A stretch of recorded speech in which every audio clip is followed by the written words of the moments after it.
లేకపోతే ఏమవుద్దనే పరిస్థితి.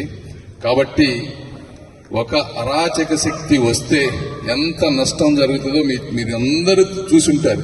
మీ అపార్ట్మెంట్ కూడా ఉండుంటాయి. మరి వీటి వాల్యూస్ ఇప్పుడు ఎంత అయి ఉండేయో తెలుగుదేశం పార్టీ వచ్చుంటే 2 times 3 times వెల్త్ జనరేట్ అయ్యేది. ఒక్కోసారి వెల్త్ జనరేట్ అయినప్పుడు మీకు పిల్లల చదువులకు కానీ పెళ్లిళ్ళకు కానీ అన్ని విధాలుగా ఉపయోగపడుతుంది.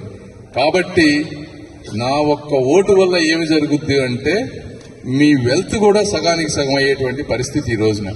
పొరపాటున రేపు కనుక జరగరాని జరిగితే ఇప్పుడున్న దాంట్లో ఇంకా 50% కూడా వాల్యూ ఉంటుంది. మీరు అమ్మినా కూడా కొనలేనటువంటి పరిస్థితి, కొనేవాళ్ళు కూడా ఉండరు.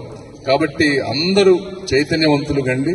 ప్రతి ఒక్కళ్ళు ఒక లోకేష్ లాగా మీరే పోటీ చేస్తున్నారు అనుకొని ఒకళ్ళకి 100 మంది చేత మాట్లాడి ఓటింగ్ బూత్ కి తీసుకువెళ్లి ఎండైనా టీవీల్లో కానీ సినిమాల్లో కానీ మంచి సీరియల్స్ వచ్చిన వాటన్నిటిని వదిలేసి ఆ రోజు ఒక్కరోజు ఓటింగ్కి వెళ్లాలని నేను మనస్ఫూర్తిగా మీ అందరినీ కోరుకుంటా ఉన్నాను. ఇది మాత్రం మిస్ కావద్దు.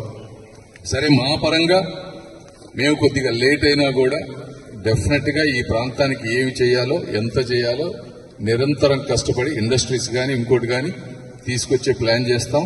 ఇక్కడి నుంచి వెళ్లిన వాళ్ళందరినీ కూడా ఇండియా కూడా ఈక్వలెంట్ ఇండియాకి రావాలనే విధంగా అట్మాస్ఫియర్ క్రియేట్ చేస్తామని మీ అందరికీ తెలియజేసుకుంటూ సెలవు తీసుకుంటున్నాను. Thank you.